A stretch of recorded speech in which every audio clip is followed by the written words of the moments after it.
The opinions voiced in this material are for general information only and are not intended to provide specific advice or recommendations. To determine which investments may be appropriate for you, consult with your financial advisor.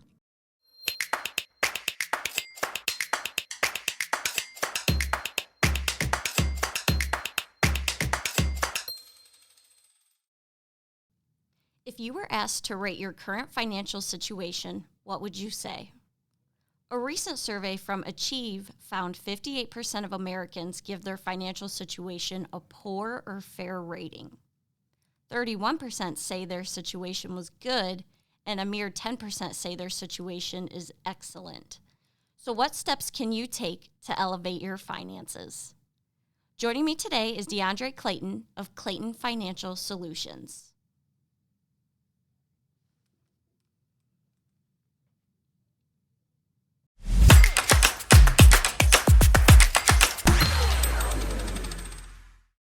With nearly 60% of Americans viewing their financial situation as poor, studies show, what do you think is driving this lack of financial confidence in people today? They feel like they're in a pressure cooker, so to speak. You know, you have an inflation that's eating up the paycheck in one place.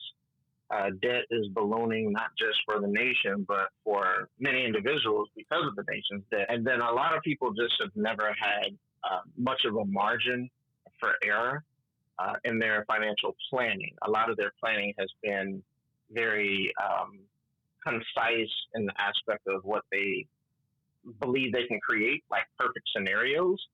Wow. You know, whether I believe that's intentional or unintentional, that's another story. But but I would say it's not necessarily all about them having bad choices, but more so like a system where the cost of living races have surpassed like income growth, really. Yeah. And they're just feeling like they're on a treadmill. They're just running in place. So when you feel like you haven't really made any forward progression over a long period of time, especially retirees, you're talking 30 or 40 years and still not feeling like you've mastered anything to go forward to be able to retire.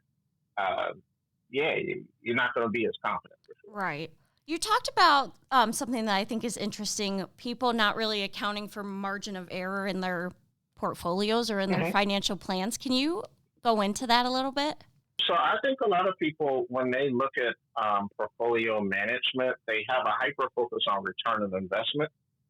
And they don't realize that, one, it's actually not a return, it's performance of an investment, right? And so when they base their portfolio off of how it has been performing and not how it has been returning, they kind of run across some issues that they weren't aware of. They don't have the income security that they thought they would have. And when cost of living raises go up, they're already in this space where they're a little bit squeamish about the spending of the money that they may have anyway.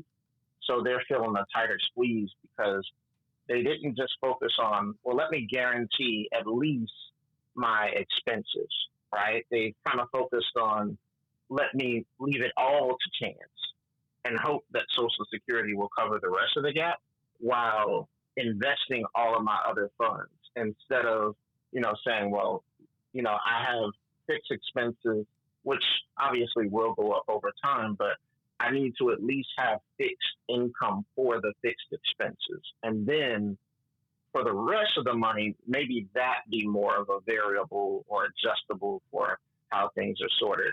And so because their expenses are not being relegated or taken care of from a aspect of what is already done, don't have to think about it again, then all of it is a huge margin.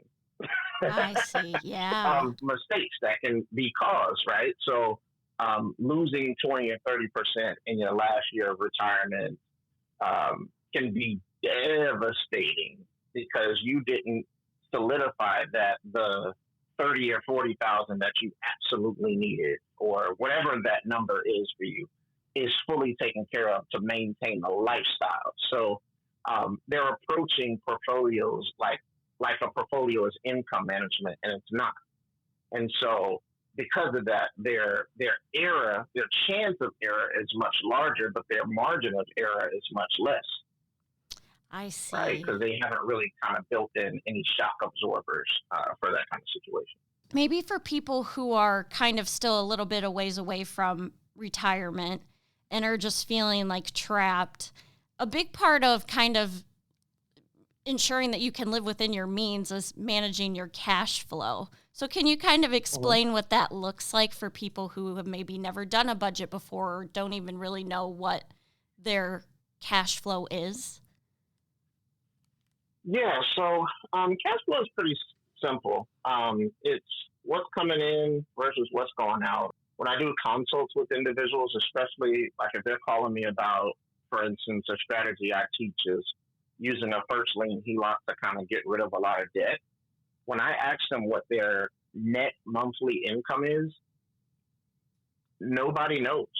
Wow. And I'm like, you don't know what the word net means. So net means what after everything has been deducted from the check, what are you living with, right? Right. And so they usually say their salary is their net monthly. So there's a problem with the degree of financial literacy that is there, where they actually believe their salary translates into like 12 payments.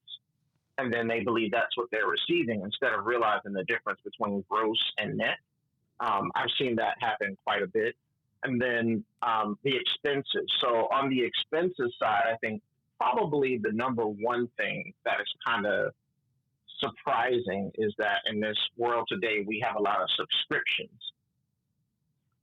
And many times people will have subscriptions that they don't track them.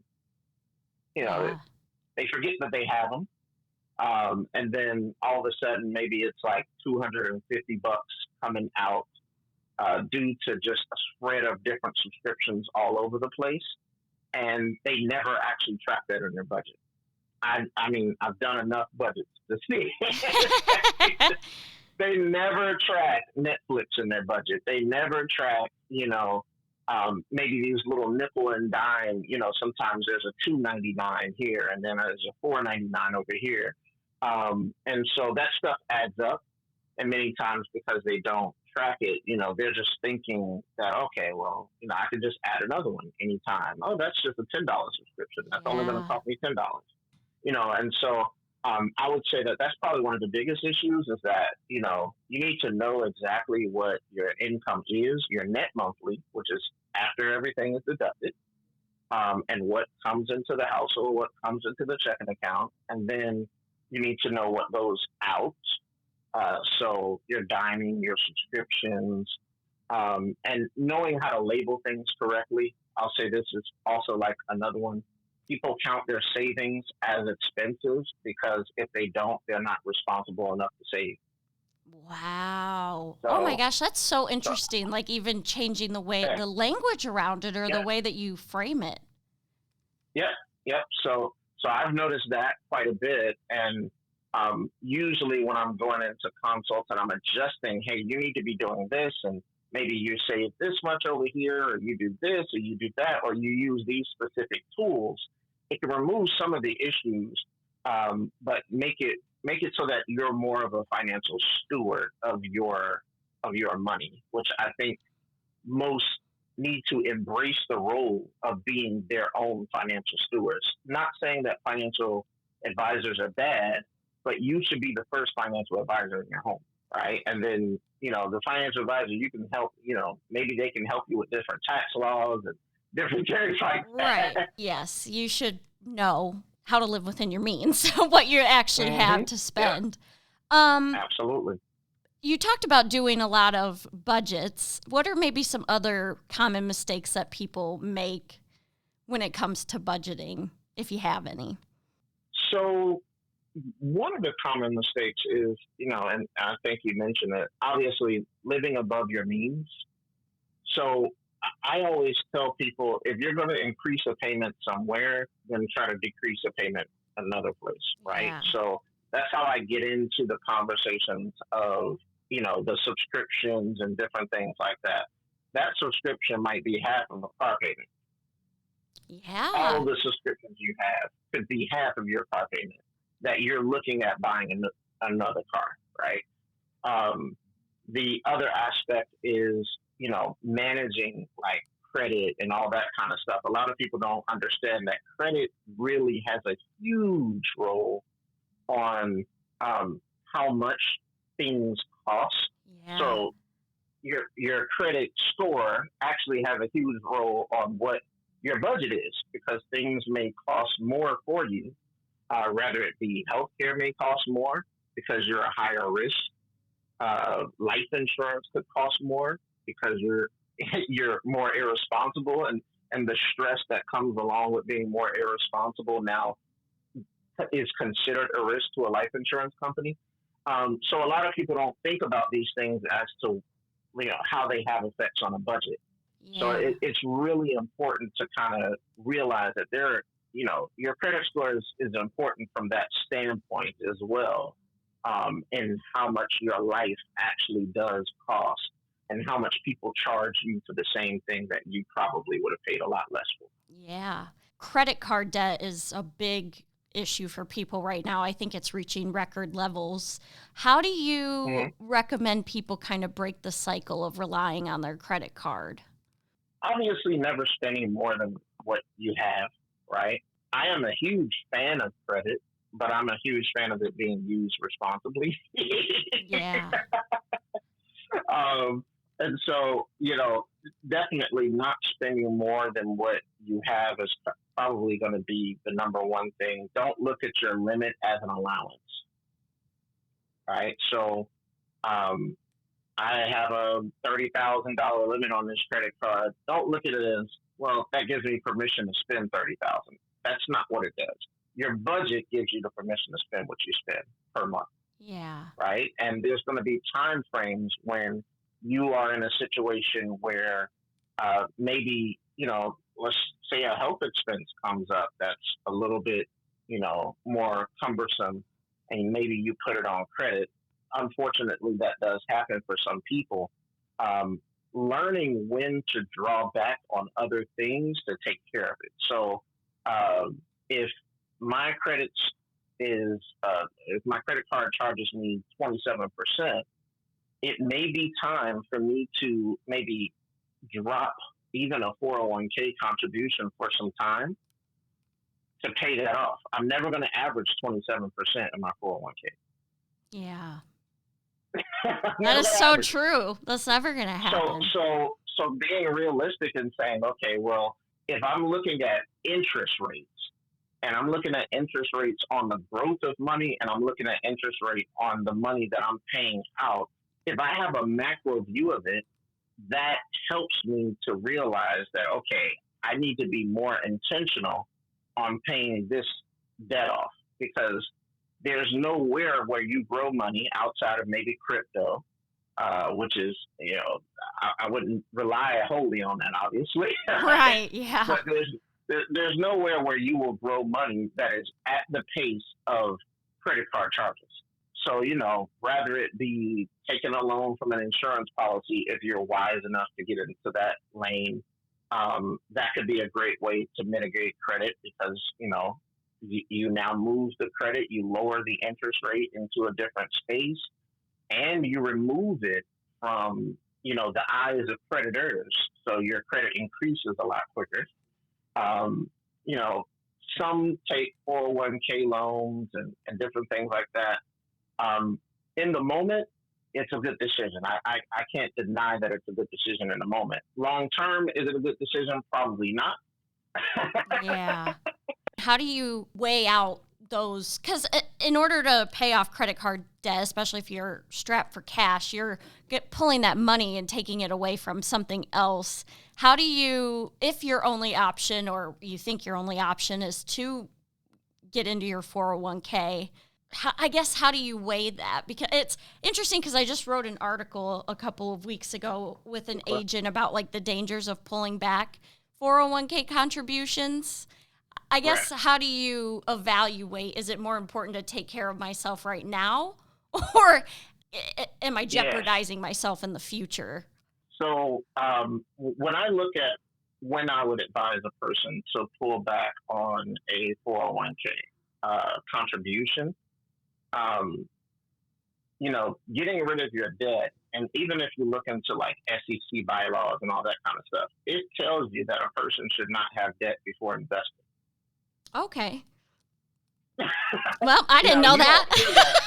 Yeah, you don't hear that from financial advisors because they like your money, right? I'm just going to be very blatant about that, which is the reason why so many people still end up pulling from different vehicles in order to handle debt because, they're not being told that, hey, you should be set with this much in emergency funds before you make this move and this much in this. You're told to invest. Yes.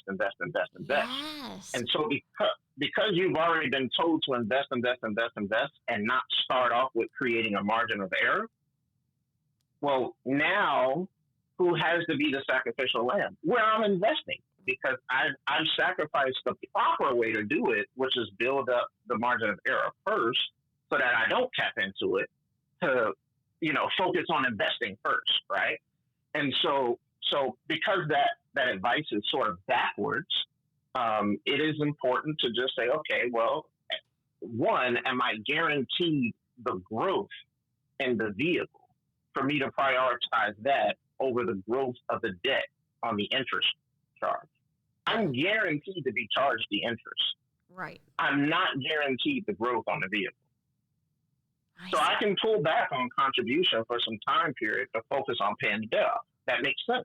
Where it may be troublesome to maybe borrow from a 401k or something of that nature. Like, we have to be clear that when you borrow from a 401k, it also changes your cash flow, right? So we have to balance, well, the amount that you're borrowing, how much does it change your cash flow? Is it now that you're taking home $500 less, but the debt that you paid off is only giving you $200 back?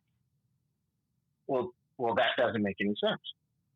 So if the debt I paid off is now, all right, I paid off all these credit cards, and because I no longer have the minimum dues or just the payments that I would make on those credit cards, because I no longer have that, and it's like, man, it just increased my cash flow by $2,000 or $1,200. Well, then yes, it made sense for me to borrow from the 401k and take a $500 drop in my cash flow, right? Yeah. From the 401k, because it's not a net $500 drop, because it's actually a gain because I paid off the debt where it was at. Yeah. Right.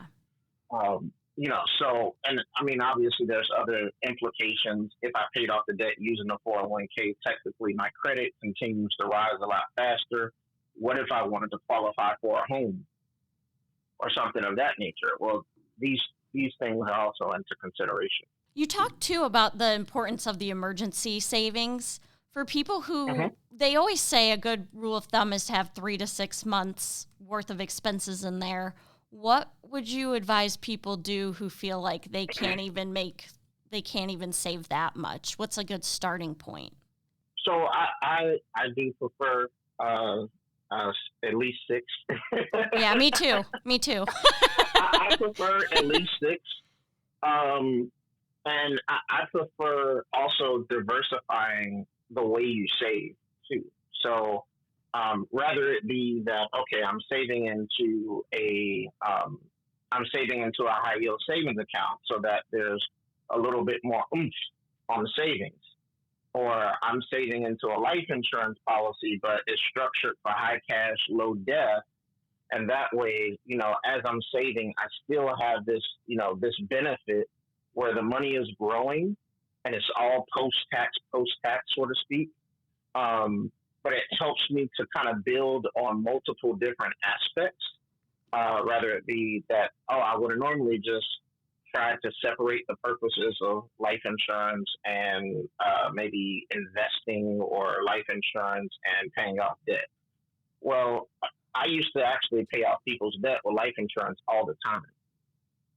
Right. Oh, wow. And that saved them money.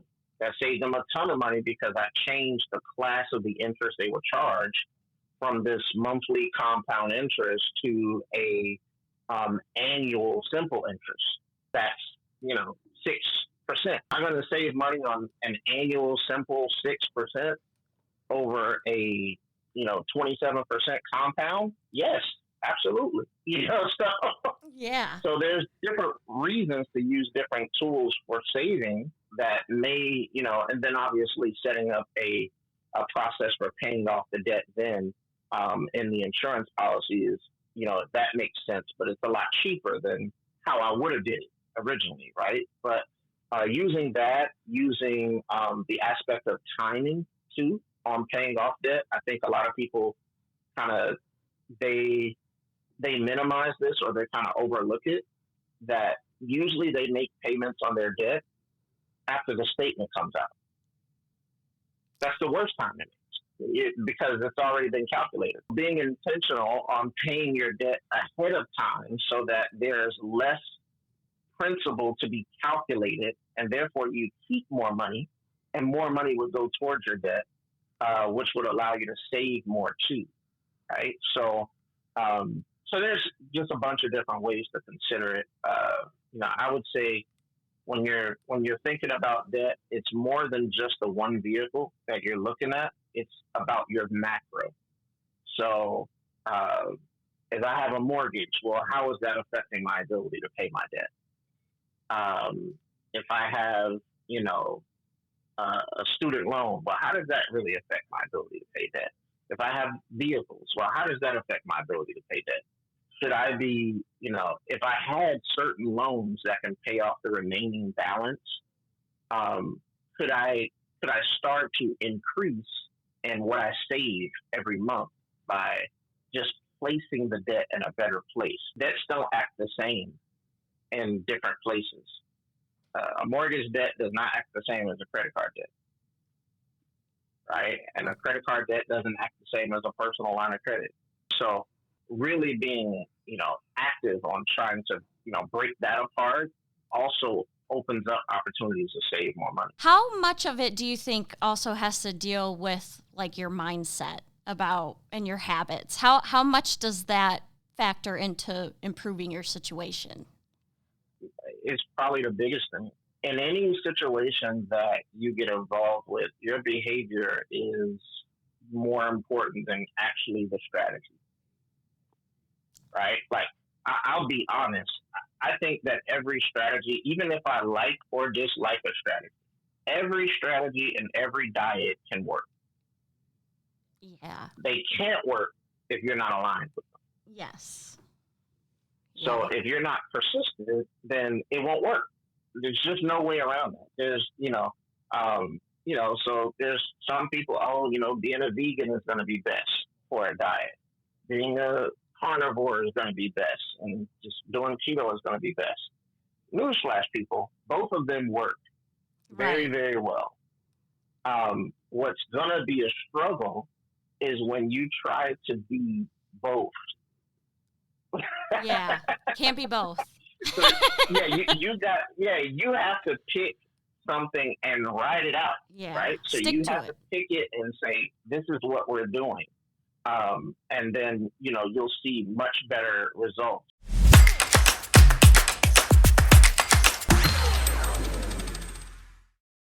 All right. That does it for this edition of Not Your Father's 2 Cents. Sources used in this episode will be linked in the description. Thank you so much for listening, and I'll meet you back here next week.